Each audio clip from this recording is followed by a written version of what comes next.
en cette matinée. Je voudrais continuer ce matin sur le sujet du service. C'est inépuisable. Et après, on pourrait, je ne sais pas si on le fera, mais on pourrait prendre des exemples d'hommes, de femmes dans la Bible qui ont été au service, qui ont servi.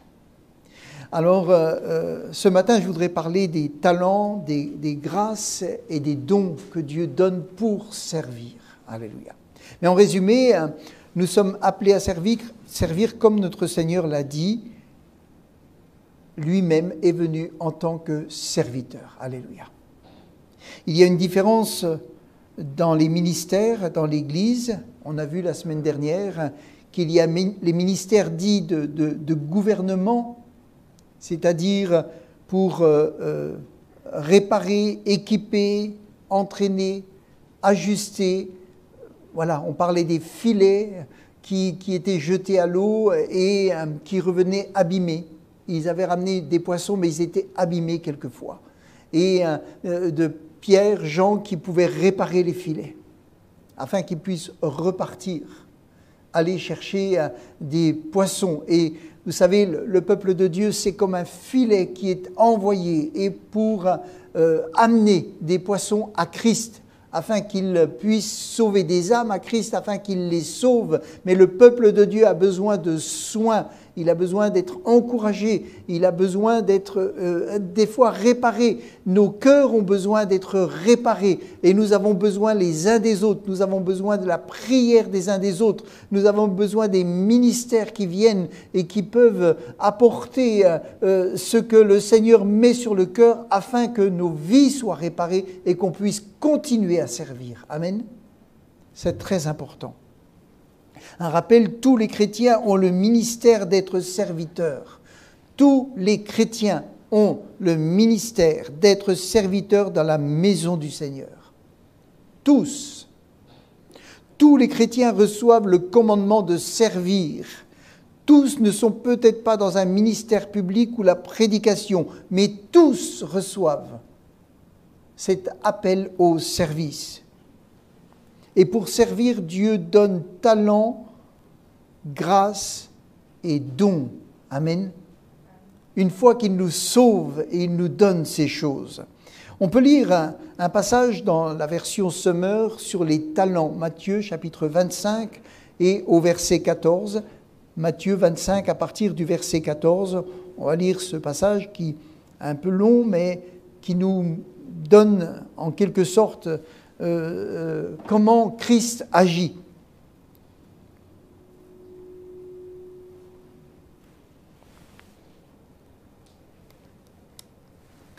Il est dit, il en sera comme d'un homme qui partit pour un voyage.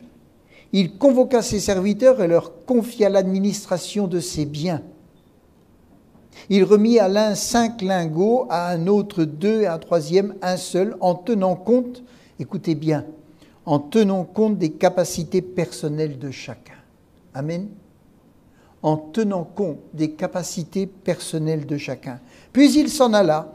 Celui qui avait reçu les 5 lingots se mit sans tarder à les faire fructifier, de sorte qu'il en gagna 5 autres. Celui qui en avait reçu 2 fit de même et en gagna 2 autres. Quant à celui qui n'en avait reçu qu'un, il s'en alla, creusa un trou dans la terre pour y cacher l'argent de son maître. Longtemps après, le maître de ses serviteurs revint et leur fit rendre compte de leur gérance. Celui qui avait reçu les 5 lingots se présenta, apporta les 5 lingots supplémentaires qu'il avait gagnés. « Maître, dit-il, tu m'avais remis 5 lingots. J'en ai gagné 5 autres. Les voici. »« Très bien, lui répondit son maître. Tu es un bon serviteur, en qui l'on peut avoir confiance. Tu t'es montré fidèle en peu de choses. C'est pourquoi je t'en confierai de plus importantes. Viens partager la joie de ton maître. Amen. Viens partager la joie de ton maître. Et puis, je ne vais pas tout lire le passage. On va venir au verset 24. Et il est dit, enfin, celui qui n'avait reçu qu'un lingot vint à son tour et dit, Maître, je savais que tu es un homme dur. Tu moissonnes là où tu n'as pas semé, tu récoltes là où tu n'as pas répandu de semences, alors j'ai pris peur et je suis allé cacher ton argent dans la terre. Voilà, prends ce qui t'appartient. Mais son maître lui répondit, vaut rien, fainéant. Tu savais que je moissonne là où je n'ai pas semé et que je récolte là où je n'ai pas répandu de semences. Ce maître qui répartit ses biens à ses esclaves avant de s'en aller lui-même dans un autre pays, c'est bien notre Seigneur Jésus. Amen. C'est Jésus qui donne à ses enfants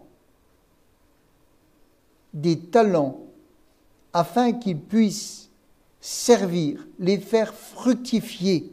Ça, c'est très important. Les esclaves, ce sont ces rachetés. Vous savez, serviteur, on avait vu que ça veut dire esclave. Mais est-ce que vous êtes heureux, heureuse d'être esclave de Christ? Amen. Est-ce que vous êtes heureux, heureuse de servir le Christ? Et il est dit qu'il donne. Les talents, ces sommes d'argent relativement importantes qu'il confie, c'est aujourd'hui les qualifications particulières qu'il donne. Et il nous qualifie, il nous donne de façon à ce qu'on puisse le servir. Et il donne à chacun suivant sa propre capacité.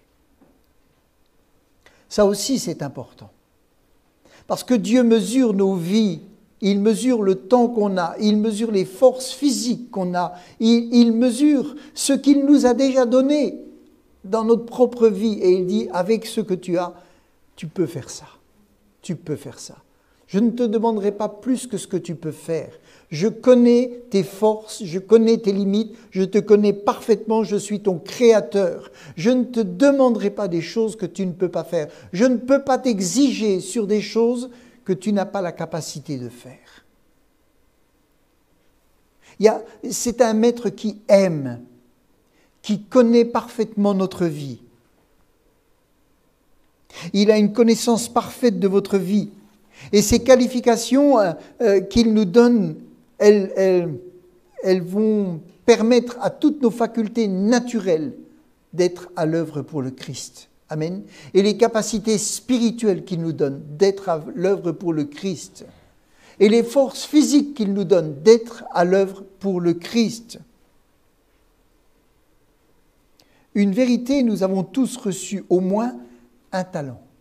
Amen.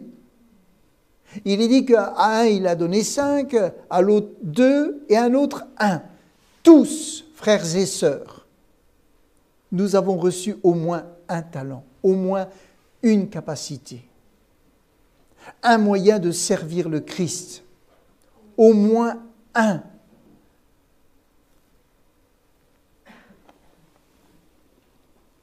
Une question, qu'est-ce qui va faire que nous utiliserons pour la joie du Seigneur ces biens qu'il nous a confiés? Qu'est-ce qui va faire que nous allons utiliser ces biens qu'il nous a confiés? C'est l'amour que nous avons pour lui. Amen. L'amour que nous avons pour lui. Notre désir de lui plaire. Et vous savez, on plaît à Dieu quand on l'aime. On ne plaît pas à Dieu parce qu'on est parfait. On plaît à Dieu parce qu'on l'aime. C'est notre cœur qu'il regarde. Ce n'est pas nos capacités, c'est notre cœur. C'est notre amour pour lui. C'est la reconnaissance qu'on a dans notre cœur de son sacrifice. C'est tout. C'est tout. Si on a rencontré le Seigneur, on peut vivre des choses des fois dramatiques dans notre vie. Mais ce qui va nous sauver, c'est qu'on connaît l'amour de Dieu et qu'on lui dit, quoi qu'il arrivera dans ma vie, je ne cesserai de t'aimer. Je ne cesserai de t'aimer. Je t'aime pour ce que tu es, pour ce que tu as fait. Je t'aime pour ta fidélité. Je t'aime pour ta parole. Je t'aime parce que tu m'as préparé une place. Je t'aime simplement parce que je sais que tu prends soin de moi. Je ne comprends pas ce qui se passe dans le spirituel. Je n'ai pas tous les dons. Je n'ai pas la vision de tout ce qui se passe, du combat qu'il y a, mais je sais une chose, c'est que tu m'as tellement aimé qu'avec ce que j'ai, je t'aimerai. Peut-être que je ne pourrai t'aimer que dans un lit d'hôpital pendant un temps, sans pouvoir rien faire, branché avec des machines, mais mon cœur t'aimera. Et même si je n'arrive pas à ouvrir la bouche, depuis mon cœur, je te dirai je t'aime et je veux te servir. Amen. Et il y a des gens qui sont partis dans la gloire en étant réduits, mais en disant alors Seigneur, je t'ai servi, je t'ai aimé et je continue de t'aimer. Amen. Et je te servirai. Ils ont fermé les yeux et ils se sont mis à louer Dieu dans l'éternité. Amen. Et ils ont continué de servir Dieu. Comprenons que notre vie, elle est soumise à plein d'aléas. Mais qu'un cœur qui sert Dieu, il est fortifié constamment. Amen. Constamment.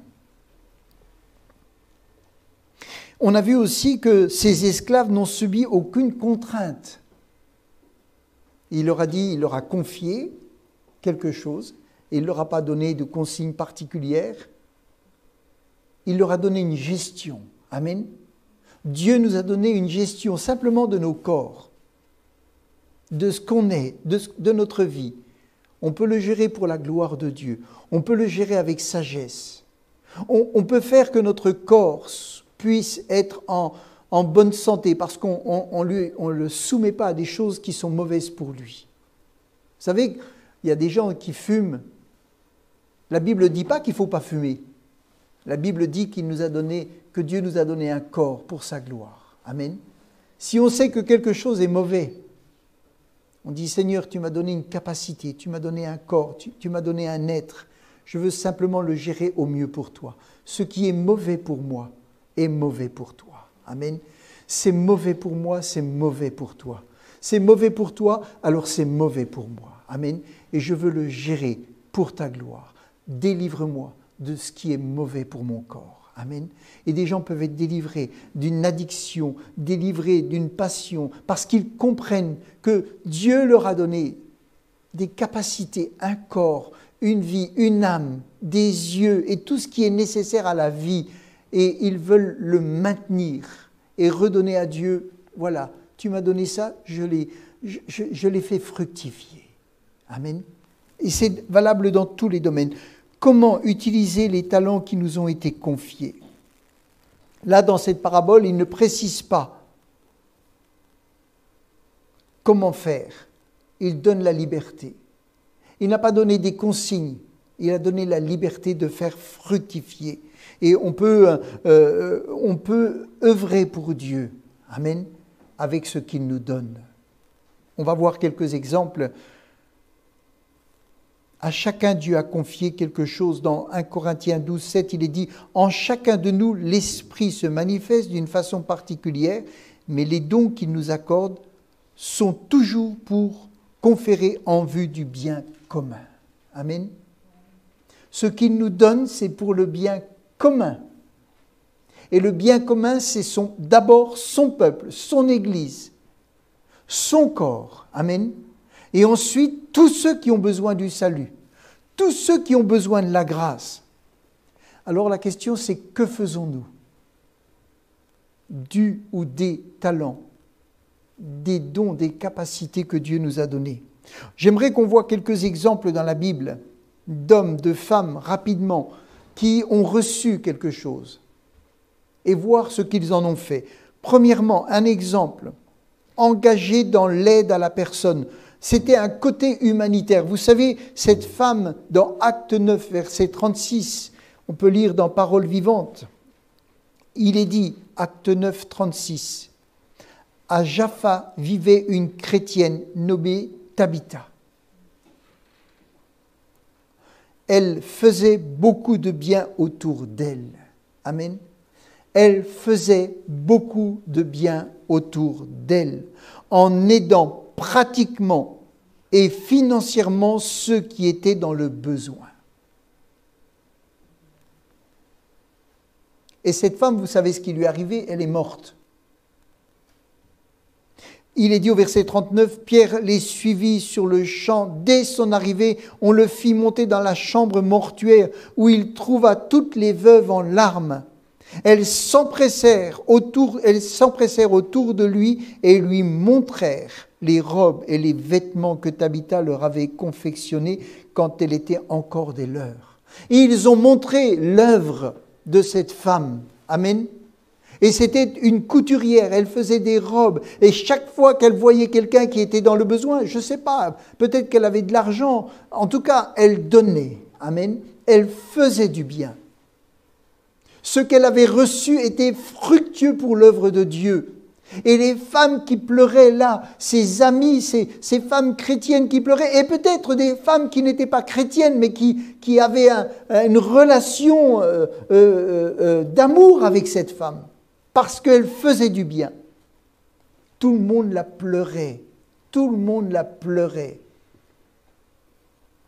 Il y avait une œuvre qui était là. Amen. Il y avait un service. Et le cœur de Dieu est touché, vous savez, par le service. Lui-même, il est venu en tant que serviteur et il est touché par tous ceux et celles qui le servent. Et il a prié. Et cette femme est revenue à la vie. Amen. Un autre exemple, engagé dans le jeûne et la prière. C'est dans Luc chapitre 2, verset 36. Luc 2, verset 36. Engagé dans le jeûne et dans la prière.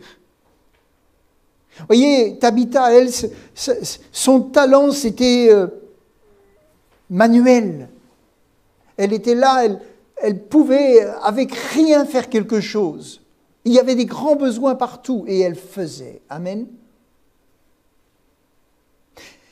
Luc 2, 36, dans la version seconde, il est dit « Il y avait aussi une prophétesse, Anne, fille de Panuel, de la tribu d'Azer. Elle était fort avancée en âge et elle avait vécu 7 ans avec son mari depuis sa virginité. Restée veuve et âgée de 84 ans, elle ne quittait pas le temple.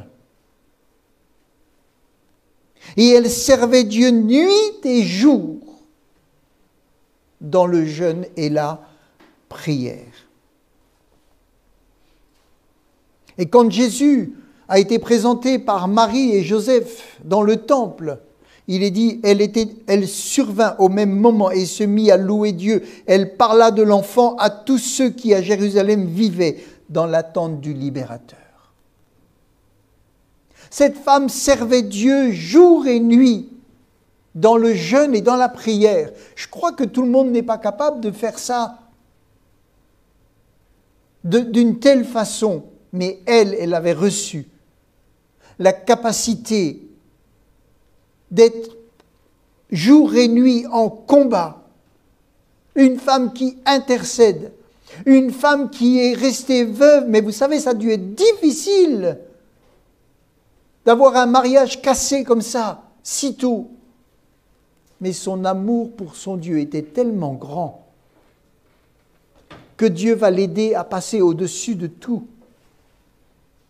Et sa façon de remercier Dieu, c'était d'être jour et nuit dans le temple, dans le jeûne et la prière.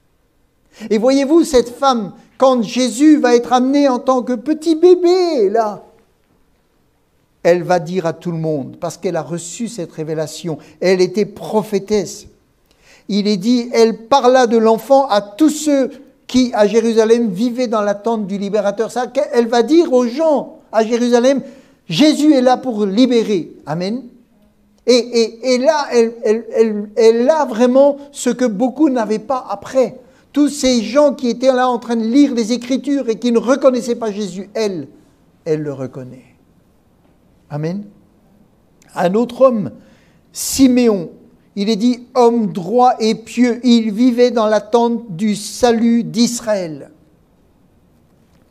Dans Luc chapitre 2, verset 25, il est dit, dans la version Semeur, Luc 2, 25, il y avait alors à Jérusalem un homme appelé Siméon.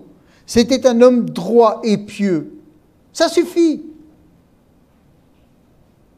Un homme droit et pieux. Il vivait dans la tente d'Israël. Il servait Dieu. Amen. Il servait Dieu et il attendait son Seigneur. On ne sait pas grand-chose de ces gens-là, très peu. Mais le peu qu'on sait, on sait qu'ils servaient. On sait qu'ils attendaient. Et on sait qu'ils avaient reçu des révélations. Amen. Il est dit, et le Saint-Esprit reposait sur lui. Amen. Le Saint-Esprit reposait sur lui. Ce n'était pas la Pentecôte, hein, mais le Saint-Esprit reposait sur lui.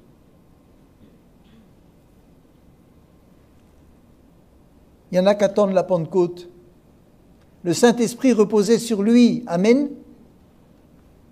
L'Esprit Saint lui avait révélé qu'il ne mourrait pas avant d'avoir vu le Messie, l'envoyé du Seigneur, etc. Je ne vais pas tout lire le passage, mais il est dit, poussé par l'Esprit, il vint au temple. Et là, ce jour-là, les parents de Jésus étaient là. Et Jésus était présenté. Et il va dire des choses extraordinaires. Il est dit au verset 28, il prit l'enfant dans ses bras et il dit, maintenant Seigneur, tu laisses ton serviteur s'en aller. Ça, c'était entre lui et Dieu. Il savait la promesse que Dieu lui avait faite. Et là, il avait l'enfant dans les bras. Il dit, je peux partir, c'est bon. J'ai reçu. Je t'ai servi et j'ai reçu. Amen. Et j'ai reçu. Et il dit,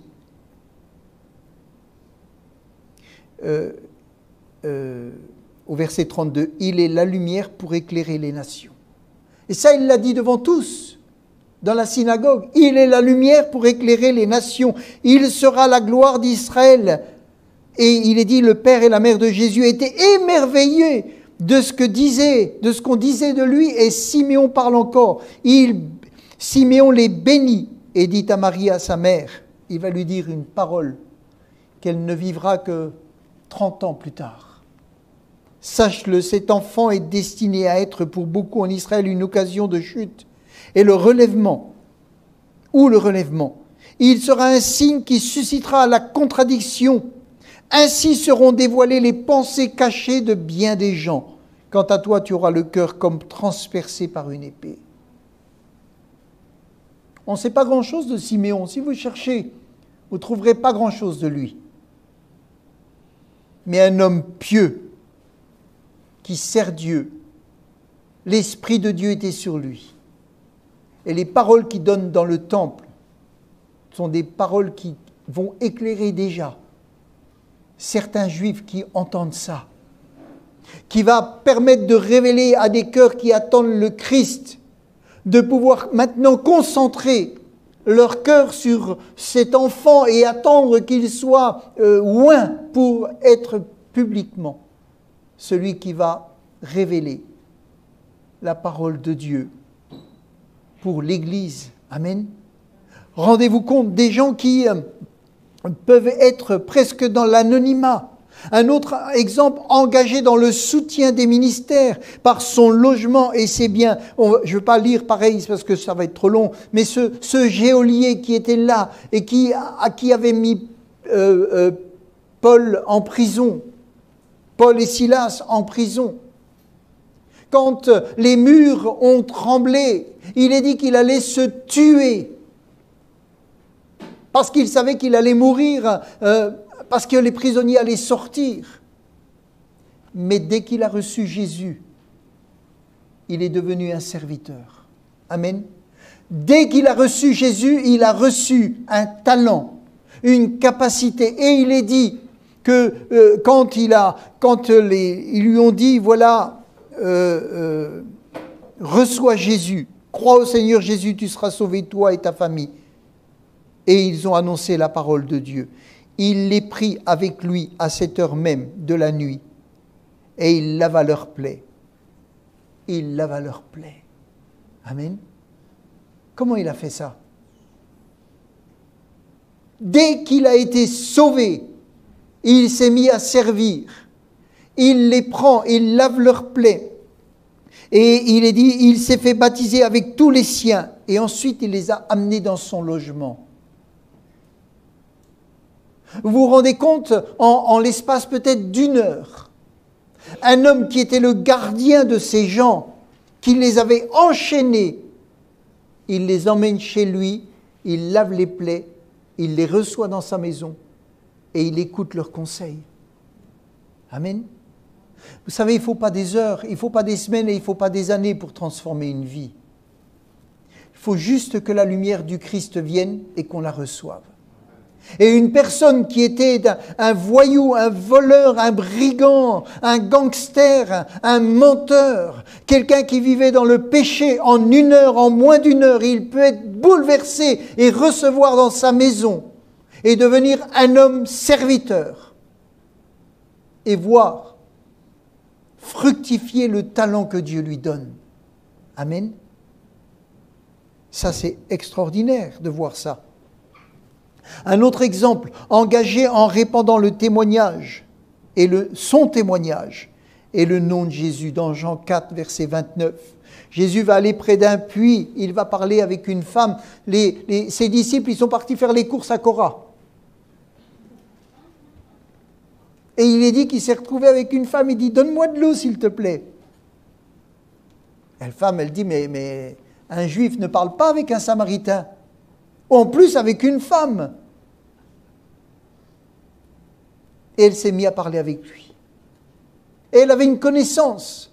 Elle dit, nous attendons celui qui va venir, parler, délivrer Israël. Je ne vous fais pas toute l'histoire.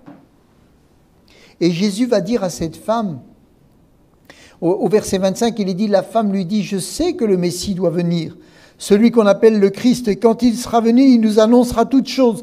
Et Jésus lui dit à elle, à cette femme, je le suis, moi qui te parle.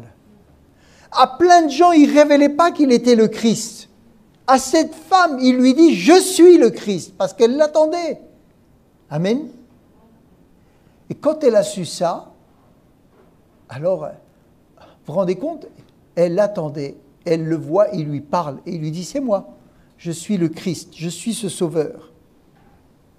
Les disciples arrivent de Cora, et ils le voient parler avec cette femme, il dit, mais comment ça se fait? On ne parle pas avec les Samaritains, on ne les aime pas. Lui, il parle avec elle. Amen. Et puis, il lui parle de sa propre vie. Et il lui dit, tu vas aller chercher ton mari. Et là, elle se rend compte que ce Jésus, il connaît toute sa vie. Amen.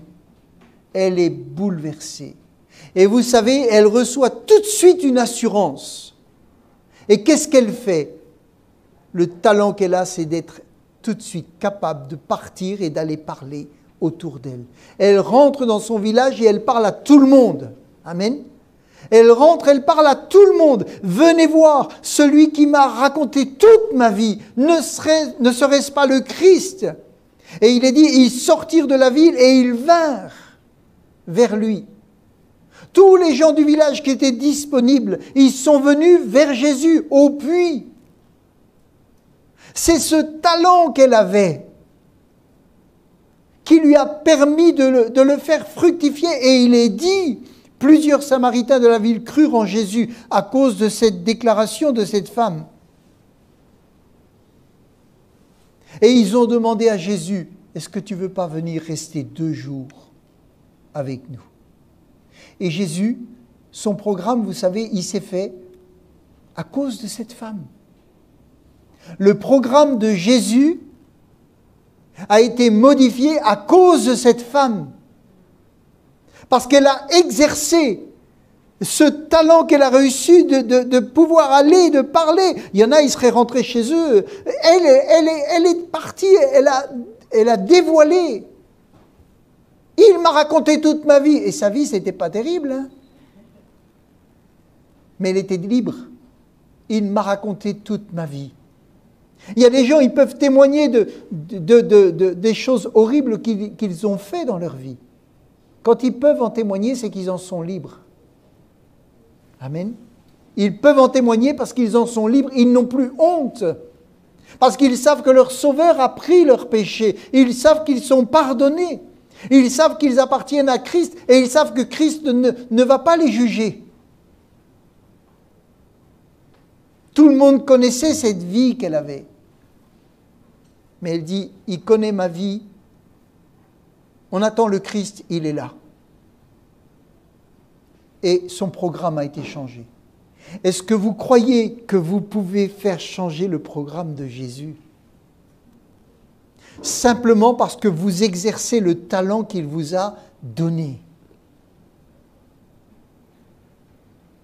Je devais faire ça, mais puisque les gens viennent à cause de ton témoignage, je vais rester là 2 jours. Il y a peut-être des gens qui l'attendaient, il avait peut-être déjà des rendez-vous, mais il reste là parce qu'il y a besoin. Il reste là parce qu'il y a des gens qui ont besoin, qui ont soif. Vous pouvez faire changer le programme du Christ avec le talent que vous exercez. Vous pouvez faire changer le programme d'une église parce que vous exercez votre talent. Amen. Et quelque chose se passe parce que vous exercez votre talent et on voit qu'il y a une situation, on dit, mais Seigneur, wow, ben, vu ce qui se passe, on ne va pas faire la réunion de cette manière-là. Mais à la base, il y a quelqu'un qui exerce un talent. Amen.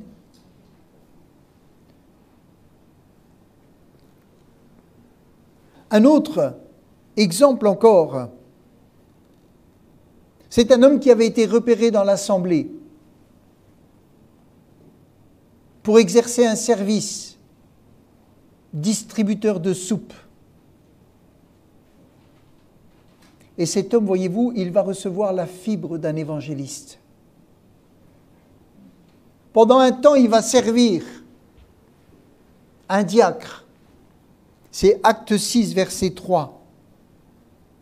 Il va servir, c'est un diacre. Il est là, il sert. Mais ça bouillonne en lui, ça bouillonne en lui.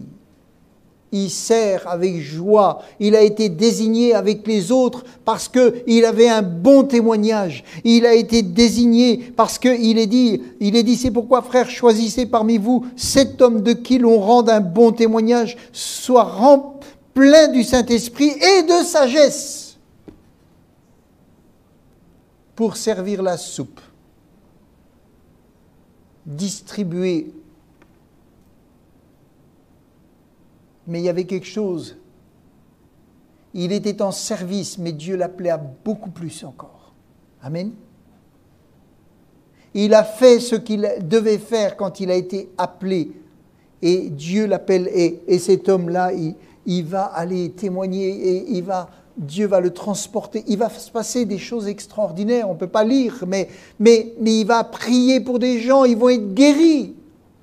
Amen. Et ça va être un témoin extraordinaire. Il est dit que cet homme qui était dans un char, l'Esprit prend Philippe et l'emmène à un endroit. Il arrête son programme parce qu'il était conduit par l'Esprit et il l'emmène et il témoigne et cet homme repart dans son char baptisé en ayant compris l'Évangile et en glorifiant Jésus. Amen. Il était au service. Et nous pourrions en voir bien d'autres. Nous pourrions citer Marthe, travailleuse acharnée à l'hospitalité, au service. Amen. Elle aimait ça. Elle savait combien elle faisait du bien au Seigneur quand il venait à table avec les disciples. Elle savait que quand il y avait des disciples qui passaient, elle était là, elle pouvait les recevoir, elle pouvait leur faire du bien, elle pouvait les restaurer et les faire repartir le ventre plein.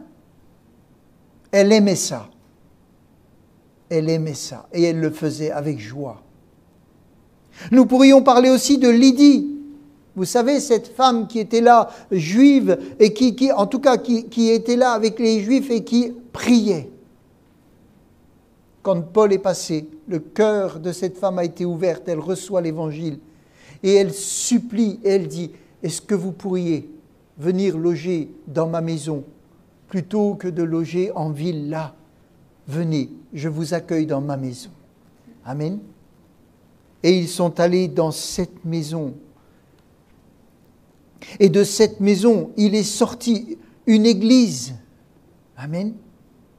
Mais dès qu'elle a été touchée par Christ, elle a servi avec ce qu'elle était et ce qu'elle avait.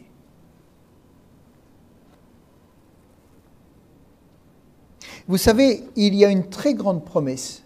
Une très grande promesse. Acte 2, verset 18. Acte 2, verset 18, il est dit « Oui, sur mes serviteurs et sur mes servantes, dans ces jours-là, je répandrai de mon esprit. » Sur qui ? Sur mes serviteurs et mes servantes. Je répandrai mon esprit et ils prophétiseront. Amen. Sur mes serviteurs et mes servantes. Je sais, je suis convaincu que quand on sert le Seigneur de tout notre cœur, pas une question de rendement, c'est une question, comme le dit bon et fidèle serviteur. Je t'ai confié peu de choses, tu as été fidèle. Je suis revenu, j'ai vu, tu m'as montré le résultat de ce que tu as fait. Viens te réjouir avec moi. Amen. La paresse, c'est quelque chose que Dieu déteste. Ça, c'est... Oui, sur mes serviteurs et mes servantes, dans ces jours-là, je répandrai de mon esprit. Je répandrai de mon esprit. Amen. Le Saint-Esprit se répand sur les serviteurs et les servantes. Il équipe. Amen. Il équipe spirituellement. Il donne la force, il donne tout ce qui est nécessaire. Alors, on a vu... je vais revenir en arrière un tout petit peu, je ne sais pas si je vais retrouver. Bon. La deuxième chose qu'il donne, alors le premier c'est les talents, et la deuxième chose c'est la grâce. Amen. Il donne la grâce. Le mot grâce est utilisé 150 fois dans le Nouveau Testament. La grâce de Dieu est donnée gratuitement à chaque membre du corps de Christ pour le ministère, pour son service. C'est une grâce que Dieu fait. Amen. Et nous avons tous reçu une grâce pour pouvoir servir Dieu. Si on lit dans Romains chapitre 12 au verset 6, Romains chapitre 12 verset 6, dans la version Semeur, il est dit « Et Dieu nous a accordé par grâce, des dons différents. » Amen. Pour l'un, c'est la prophétie, qu'il exerce cette activité conformément à notre foi commune. Pour d'autres, c'est le service. Le service, amen. C'est une grâce qu'il se consacre à ce service. Que celui qui a reçu un ministère d'enseignement enseigne, que celui qui a reçu un ministère d'encouragement encourage, que celui qui donne le fasse sans arrière-pensée, que celui qui dirige le fasse avec sérieux, que celui qui secourt les malheureux le fasse avec joie. Amen. Vous avez une fibre, vous avez quelque chose. N'allez pas essayer de chercher... vous avez reçu. Amen. On a vu que des gens qui, le jour où ils se sont donnés au Seigneur, le jour où le Seigneur les a visités, le jour où ils ont reçu le salut, ils avaient en eux des talents, un talent, qu'ils ont tout de suite mis au service. Amen. Des fois, on passe du temps à vouloir chercher, Seigneur, quel est mon appel? Mais qu'est-ce que tu sais faire? Qu'est-ce que tu sais faire? Alors fais-le. Fais-le dans le cadre de l'Église. Fais-le dans le service de l'Église. Fais-le pour la gloire de Dieu. Amen. Dieu te perfectionnera. Dieu te donnera. Ton service, il est précieux. Quel que soit ce service, il est précieux. Parce que ce que tu es, c'est ce que Dieu a fait de toi. Il y a des gens, ils ont une intelligence avec les mains. Ils peuvent faire des choses avec les mains. L'autre, il prend un marteau, à part se taper sur les doigts, il ne fera rien. Et d'autres, il va construire des choses merveilleuses. Amen. Dieu nous donne des talents. Est-ce qu'on va le mettre dans la terre ou est-ce qu'on va le faire fructifier? Seigneur, je sais faire ça, comment je peux le faire? Montre-moi. Je veux juste te servir. Amen. Et avec ce que tu as, sers. Et Dieu te prépare beaucoup de choses.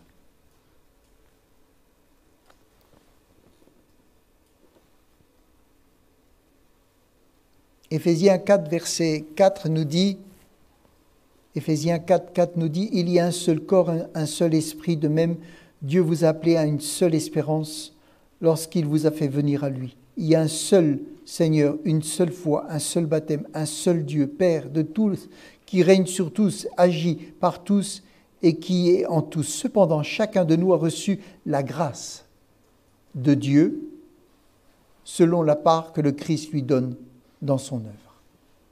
Amen. Chacun a reçu la grâce de Dieu.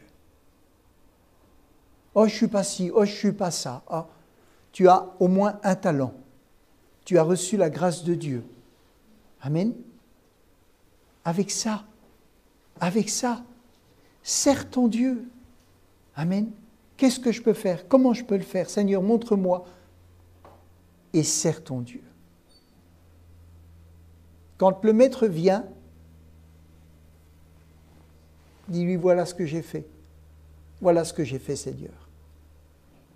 Mes capacités étaient ça, j'ai fait. Amen. C'est tout. J'ai fait, Seigneur. Et si tu as une vie avec Dieu, l'Esprit travaille. Amen. Il donne des nouvelles capacités. Il donne ce qu'il lui faut. Amen. Il est dit, dans le verset 7, dans Parole vivante, il est dit, naturellement, cette unité n'exclut pas la diversité. Chacun de nous a son don particulier. Éphésiens 4, verset 7, dans Parole vivante. Chacun de nous a son don particulier, celui que la grâce de Christ a décidé de lui accorder. Chacun a son don particulier. Amen. Celui que la grâce de Dieu a décidé de lui accorder selon sa richesse, suivant la mesure où le Christ est devenu une réalité en lui et selon la part qu'il lui donne dans son œuvre. Personne ne peut dire « je ne peux pas servir le Seigneur, je n'ai pas reçu d'appel ». C'est faux. C'est faux. On a tous reçu au moins un talent. On a tous reçu la grâce. Et on peut tous servir le Seigneur. Amen. Je vais finir. Il y a les dons. Et là, c'est la troisième chose que Dieu donne. Les dons, ça veut dire, signifie une capacité et une bénédiction de Dieu.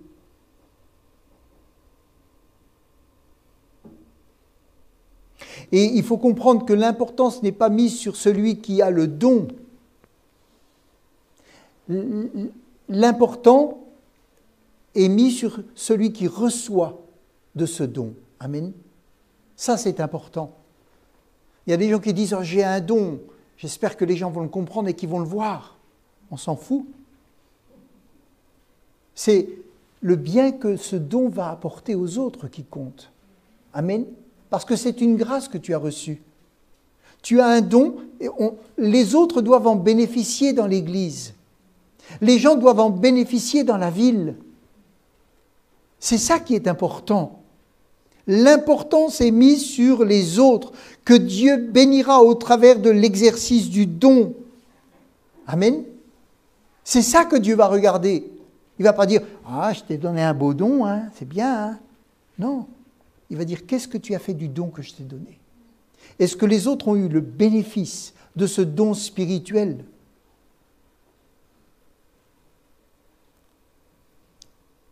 Il est dit pour finir dans 1 Corinthiens 14, « De même vous, puisque vous aspirez aux dons spirituels, que ce soit pour l'édification de l'Église. » Amen. Pour l'édification de l'Église. Que vous cherchiez à en posséder abondamment. Pour l'édification de l'Église. Talent, grâce, don, capacité, nous en avons tous. Amen. Et si on l'exerce, l'Église bouge, l'Esprit agit et Jésus accompagne. Amen. Il accompagne. C'est tout. Servir le Seigneur. Servir le Seigneur. Quand on sert Dieu, l'Esprit vient. Amen. Christ travaille avec nous. Tous les dons qu'on a, ils doivent être au service de l'Église. Amen. Et l'Église se réjouit parce qu'elle a besoin d'entendre la révélation du Seigneur. Elle a besoin. Il y a des gens qui ont des soucis. Seigneur, parle-moi, parle-moi. Et l'autre, il a le don et il se tait. Alors, et l'autre, il y en a un qui attend, puis l'autre qui se tait. Non, non. Qu'est-ce qu'on va penser de moi? On s'en fiche. On va juste analyser ce que tu dis. Et on va prendre ce qui est bon. Si c'est Dieu, tout le monde se réjouira. Amen. Si c'est humain, on va dire, oh, poubelle. C'est tout. Mais exerce. Don, capacité, talent, fais-le. Et tu seras rempli. Amen. Parce que celui qui donne, reçoit. Celui qui donne, reçoit. Celui qui garde pour lui, ça pourrit. Le talent dans la terre, feignant, jetez-le. C'est terrible, hein? Mais c'est quand même la parabole que Jésus donne. Et vous ne pouvez pas dire, moi, j'ai tellement servi que j'ai besoin d'un salaire plus grand. Non, cette parabole, elle est liée à celle où celui qui est venu à la dernière heure, vous savez. Je te donne une mine, c'est ça, hein, je crois. Hein. Je te donne, ah oui, mais moi je suis venu. Je t'ai promis quoi? Ton problème, c'est pas l'autre. Ton problème, c'est moi. Amen. C'est tout. Fais-le. Oui, mais moi, j'ai travaillé dur depuis le matin, tôt. Ce n'est pas ton problème. On avait fixé un salaire. Je fais ce que je veux.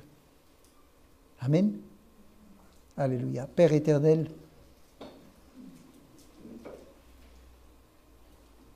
tu nous as tous fait des serviteurs et des servantes. Tu as dit toi-même que tu es venu pour servir et non pas pour qu'on te serve. Nous avions vu que les anges étaient au service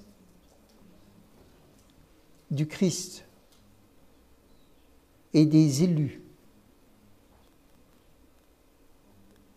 Merci Seigneur, parce que encore ce matin, tu nous encourages à la simplicité, à l'activité, à te servir avec joie, à ton service. Nous avons vu Philippe, nous avons vu Marthe, nous avons vu Siméon, nous avons vu cette prophétesse. Et nous pourrions citer des exemples pleins dans l'Ancien Testament et plein d'anonymes. Nous avons vu que tu as changé le programme que tu avais simplement parce qu'une femme va parler, va révéler son témoignage. Et tu es resté 2 jours et tu as guéri des gens. Tu as rétabli des gens. Père éternel, ce matin, Seigneur, nous savons que le talent que tu nous as donné, la capacité, c'est une grâce.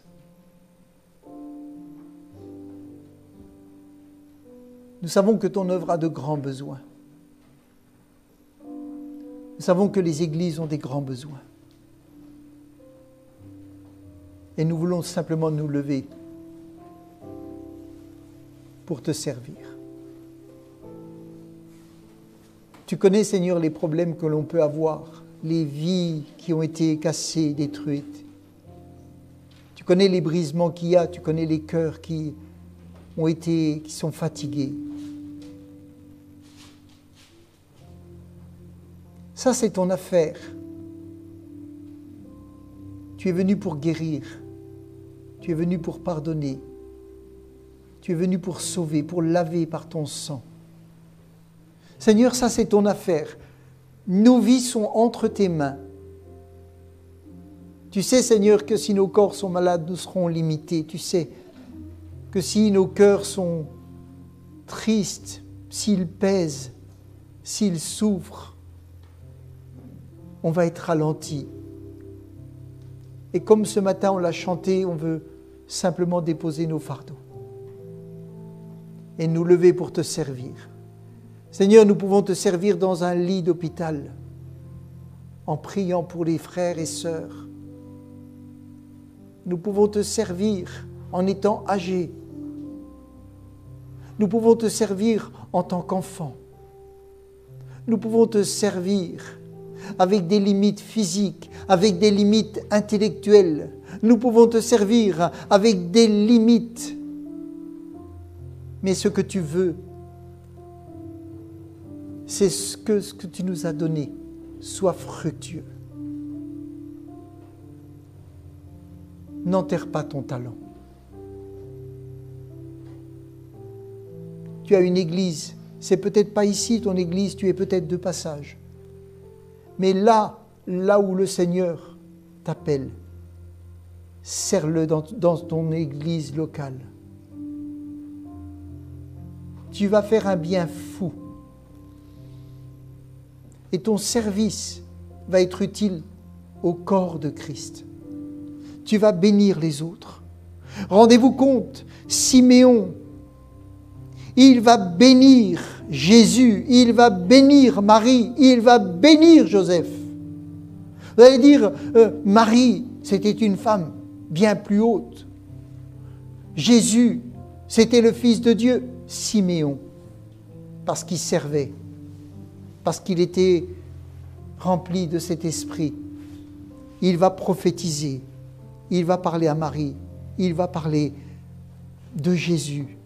Il va parler à toute cette assemblée qui était réunie ce jour-là. Il n'y a pas de limite, frères et sœurs. Dieu utilise vos vies comme il le veut. Mais servez, servez. Et le Saint-Esprit vous est donné pour ça. Alléluia. Le Saint-Esprit vous est donné pour ça. Arrêtez de regarder à vos soucis. Regardez aux besoins. Servez dans les besoins. Et le Seigneur prendra soin de vous. Alléluia.